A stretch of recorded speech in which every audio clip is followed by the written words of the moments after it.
영웅적인 그 뭐랄까요, 영웅놀이 같은 것을 하신 분들이 실제로 있었고, 그래서 그런 얼마나 많은 베트콩을 죽였는가가 이 장병의 능력을 증명하는 그런 것으로 실제 대사에서 나오거든요. 그래서 그거는 아마 제가 볼 때도 좀 사과가 필요하지 않을까 싶을 정도로 저도 보면서 좀 깜짝 놀랐어요. 좀 과한 묘사가 있었나요? 예, 과한 묘사가 있었거든요. 그래서 이런 부분들에 대해서 나의 상처를 다루다 보면 타인의 상처를 잘못 건드릴 수가 있어요. 그러니까 우리 베트남 파월 장병들의 트라우마를 다루다 보니까 또 의도치 않게 베트남 그 국민들의 상처를 건드리게 되는 거죠.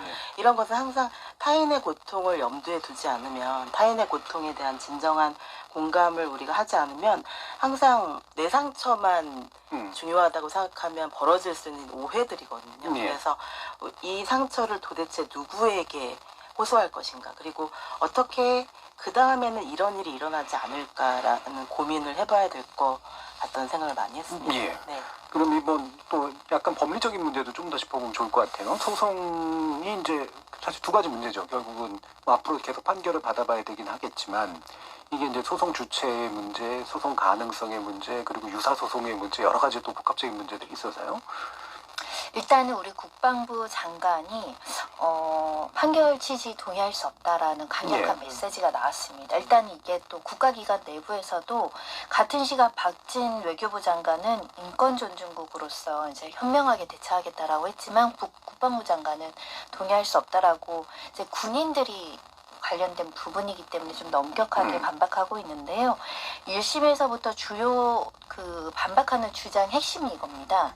일단은 베트공이 위장했을 가능성, 배제할 수 없다는 거고, 실제 이에 뒷받치는 또 진술들도 나왔습니다. 그렇죠. 한국 복장하고 베트공이 오히려 우리를 공격을 해서 우리 동료들을 죽게 한 사건들이 있다 보니까 이게 또 트라우마로 작용해서 민간인에 대해서 공격하는 문제라든가, 민간인 복장을 하고 있었지만 실질적으로는 베트공 군인이 우리 또 한국군에 총상을 입히거나 이런 사건들이 혼재되어 있다 보니까 그 당시 상황이 굉장히 복잡해서 한국군 복장이 있었다고 하더라도 한국군이 아닌 경우가 굉장히 많았다. 이 주요 쟁점 중에 하나였고요. 두 번째 주장은 정당방위 주장입니다.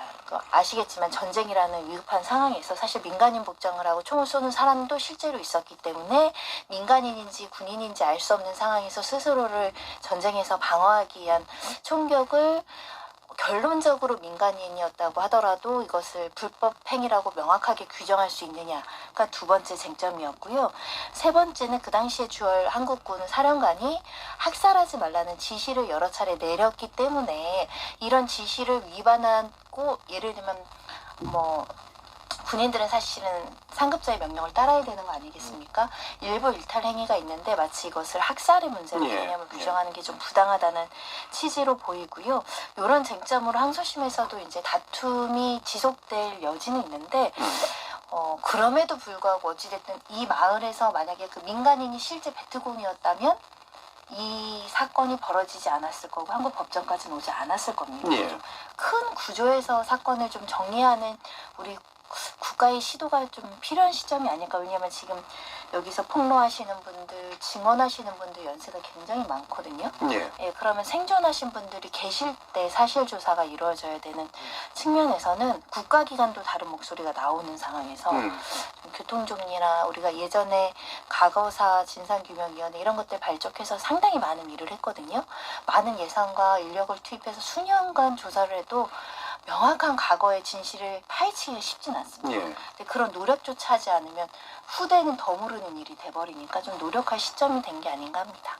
이 전쟁이라고 하는 게 뭐 워낙 또 그 다양한 일들이 있고 그 회색지대들이 되게 많잖아요. 특히나 이때는 또 게릴라전이 또 많았던 때니까 분명히 이제 여러 가지 모호한 경우들이 많았겠지만, 아마 이번 재판이나 이런 것들을 보면 명백히 예를 들어 민간인을 알고서도 의지를 가지고 뭔가 행위를 한 그런 부분들의 한정에서 뭔가 이렇게 그 증명을 했으리라고 이제 짐작을 하거든요. 그래서 거의 모든 면 이걸 이제 그래서 확장해서 하지 말자라는 말도 의미가 더 있어 보이긴 하는데, 자, 어떤 태도를 가지고 뭐 우리 정부라든가 우리 사회가 좀 대해야 될까, 뭐 더 이야기를 나눠보죠. 이종필 교수님. 방금 이제 손 변호사님 말씀하신 어떤 정부의 입장 중에 제 생각에는 이제 그 첫째 이슈는 그러니까 베트콩이 국군 복장을 하고 이제 그런 짓을 많이 했다. 이거는 그 자체가 만약에 이제 그런 경우도 실제 이제 있었다고 하고, 근데 지금 폭리 마을에서 정말로 그런 일이 있었네. 요거는 이제 아주 중요한 쟁점이 될 것 같긴 해요. 뭐 추후적으로도 이제 계속 재판에서 더 진실이 밝혀져야 되는데, 근데 사실은 우리 군 내부에서 이미 여러 증언들이 나와버렸기 때문에, 그러면 우리 정부나 국방부에서 그 내부 증언을 뒤집을 만한 그런 새로운 증거들이 있는가? 예. 이것이 좀 어쨌든 뭐 재판하고 무관하게 진실 규명 차원에서 좀 더 그 적극적으로 이제 규명이 돼야 될 것 같다는 생각이 들고, 그 다음에 그 민간인과 뭐 이제 게릴라들과 베트콩이 막 섞여 있어서 굉장히 좀 애매했다 이런 주장들도 이제 있더라고요. 근데 이거는 그 제가 알기로는 그때 이제 폭리, 폭넘 마을 같은 경우는 미군이 아예 전략적으로 안전 마을이라고 분류를 한 지역이라고 하더라고요. 이게 미국 입장에서도 너무 이게 이제 그 민간인 뭐 게릴라 혼재돼 있으니까 신분이 확인된 사람들만 따로 모아서 여기는 이제 확인된 지역, 안전한 지역이라고 지정된 마을이었어요. 지정된 마을에서 여기 있는 사람들 뭐 신분증 같은 것도 있고, 그래서 남베트남 군인 가족들도 살고 있던 지역이었단 말이에요. 그러니까 여기에 그런 안전지역이라고 설정을 해놓고 뭐 미군 부대하고 자매 결연까지 맺고 있었는데, 거기에 그러면은 그 사람들이 그 베트콩을 도와서 게릴라전을 했다? 이거는 상당히 설득력이 좀 떨어지지 않느냐는 생각이 좀 들고, 그리고 이 사건 때문에 남베트남 정부가 또 강력하게 미군에 항의까지 했었고, 그리고 사실은 이제 뭐 그 사람들이 민간인 복장을 하고 한국군에게 실제로 이제 위해를 가하는, 굉장히 어떤 우리 군인들이 당시 현장에서 아주 생명의 위협을 느끼는 위급한 상황이었다면은 또 이제 그 상황도 좀 고려를 해야 되겠지만은 피해자 중에 보면은 뭐 1살 애기들 이런 애들도 있고 굉장히 나이 많은 어르신들도 있었고, 지금 이번에 그 소송을 제기한 피해자가 당시 8살? 예, 8살 10세 미만이었단 말이에요. 그 무장도 하지 않았고, 이런 사람들에게서 우리 군인이 어떤 생명의 위협을 느끼는 그런 상황이었을까? 안전지역으로 설정된 마을에서 좀 이런 부분들을 좀 더 그 고민을 좀 해야 되지 않을까? 그래서 저는 그렇게 좀 정부에서 너무 이렇게 쟁점을 여러 가지로 뭐 베트콩이 우리 국군 복장을 했다는 건지, 아니면 거기 있는 사람들이 게릴라 했다는 건지, 이걸 혼재해서 지금 막 섞어서 이제 주장을 하고 있는데, 이런 게 저는 진실을 규명하는 데 도움이 되지 않을 것 같아요. 오히려 이제 초점을 명확하게 해서 우리가 책임질 부분들이 어디까지인지를 스스로가 더 명백한 증거를 가지고 조사를 해서 그걸 토대로 뭔가 이후의 일들에 대응하는 게 사실은 필요한 일 같은데, 좀 김만근 교수님 한번 말씀해 주시죠. 결국은 모든 일에 있어서 가장 중요한 것은 우리가 사실을 어떻게 확보하느냐거든요. 사실 이렇게 뭐 사실이 확보돼야지 사과도 따라오는 거고, 인정도 하고, 뭐 책임도 이제 지고 하게 되는 건데, 그래서 여기에 대해서는 좀 객관적인 어떤 조사기구들이 좀 공식적으로 발행이 돼서 정말로 우리가 이건 객관적으로 봤을 때 우리가 어떤 동의할 수 있는 어떤 사실이다라는 어떤 그런 것들을 할 수 있는 어떤 그런 것들이 좀 꾸려졌으면 좋겠다라는 생각이 들고요. 그리고 지금 뭐 그런 팀이 꾸려져서 뭐 활동을 하고 있을 수도 있을 거라는 생각이 듭니다. 하지만 기본적으로 지금까지는 공식적인 어떤 그런 기구는 뭐 보이지 않는 것 같고요. 그래서 정부 차원에서 어떤 사실을 확보하는 어떤 적극적인 행위가 좀 따라와 줘야 될 것 같다라는 생각은 들고요. 그리고 지금 현재 우리가 만약에 이제 그 일이 진행돼서 어느 정도 사실이 확보되었을 때 우리가 일어난 일에 대해서는 명확하게 인정하고 책임을 지는 어떤 그런 방향으로 갔으면 좋겠다라는 생각이 듭니다. 그리고 저는 제가 계속 이렇게 말씀드리는 이유는 뭐냐면요. 우리도 비슷한 과거사와 얽혀있고, 솔직히 말씀드리면. 그리고 더 나가서는 어떻게 보면 저는 사실 이렇게 정치학에서 전쟁을 이야기할 때 전쟁을 하는 이유가 뭐냐면 평화를 만들기 위해서거든요. 사실은 알고 보면 평화를 만들기 위해서 전쟁을 수행합니다. 이게 정말도 아이러니하게 들리지만, 그런데 우리가 이런 행위를 모든 것을 하는 것은 궁극적으로 다 평화를 확보하려고 하는 이유는 인간을 존중하기 위해서거든요. 그렇기 때문에 우리가 인간성을 존중하고 할 수 있는 방식은 우리가 했던 과오를 인정하고, 그리고 그 피해자들에게 그 용서를 통해서 과거에서 풀려나게 만들고, 그리고 약속을 통해서 좀 더 미래지향적이고 신뢰관계를 짓는 게 가장 어떻게 보면 문제를 해결할 수 있는 가장 좋은 방법일 것 같아서 저도 이제 그런 방식으로 갔으면 좋겠다라는 생각이 듭니다. 정명훈 작가님. 예. 당시 베트남 전쟁 자체에 대한 우리 또 새로운 역사 의식도 많이 필요하다는 생각이 드는데요.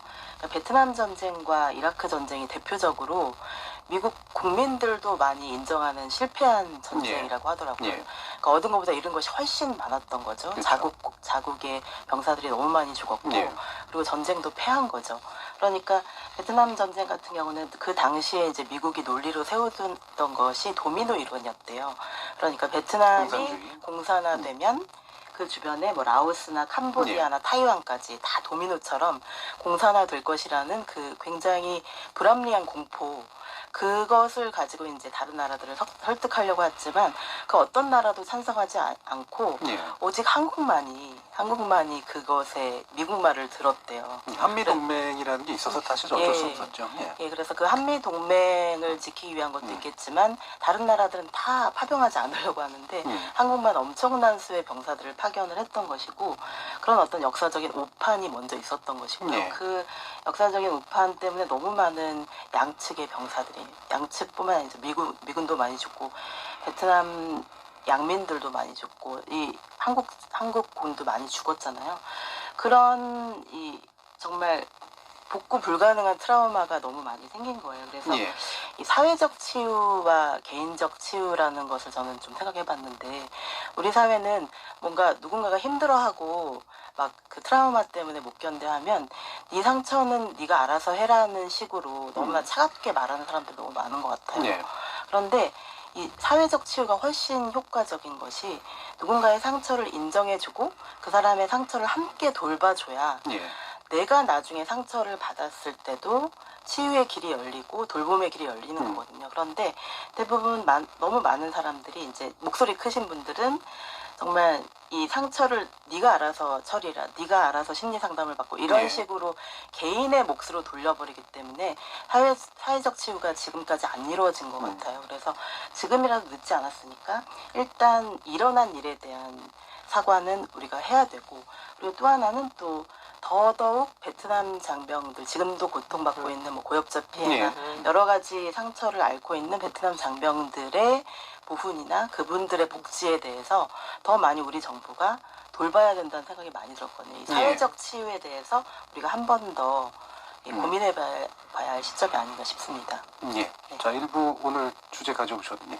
어떠셨어요? 이 문제의 가장 핵심은 사실 우리 국가도 그것 때문에 주저할 것 같은데요. 말씀하신 그 직접 나가셨던 파월 장병들의 명예입니다. 목숨 걸고 온갖 희생을 하면서 힘들게 살아 들어왔고 수십 년을 또 갖가지 뭐 이렇게 서름과 이런 걸 끝끝내 받으면서 살아왔는데 이런 판결이 오면 사기가 저하될 수도 있고 또 굉장히 억울한 마음이 있을 수도 있어서 이것을 슬기롭게 어떻게 잘 정리하는지가 굉장히 중요한 것 같아요. 그러니까 교수님 말씀하신 대로 있는 사실관계를 정확하게 밝히고 여기가 학살이 있었다라고 평가되면 예를 들면 다른 것들은 또 전쟁에서 있을 수 있는 평상시에 우리가 반인권적이라고 한다거나 뭐 그런 범죄로 다 전체를 보지 않거든요. 근데 정확하게 구별해내지 못하면 요거는 범죄였고 요거는 뭐고 뭐 이렇게 혼재돼서 오히려 그분들의 명예가 더 훼손될 여지가 있는 거 아닌가 그런 관점에서 전체 중에 일부 우리가 잘못한 걸 명확하게 도려내고 정리하자.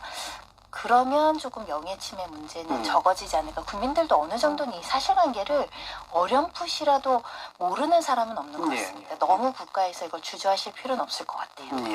자, 일부 뭐 어려운 주제입니다만 그래도 나름대로 이제 우리 법원이 내린 좀 역사적이면서도 보편적인 의미에서의 판결을 이후에 또 지켜보면서요. 우리 정부가 또 어떤 일들을 해야 나갈지 한번 관심을 갖고 들여다보도록 하겠습니다. 1부는 이 정도에서 마치도록 하겠습니다. 여러분은 KBS 열린 토론과 함께하고 계십니다. Talk it, talk it, talk it, talk it, talk it, talk it.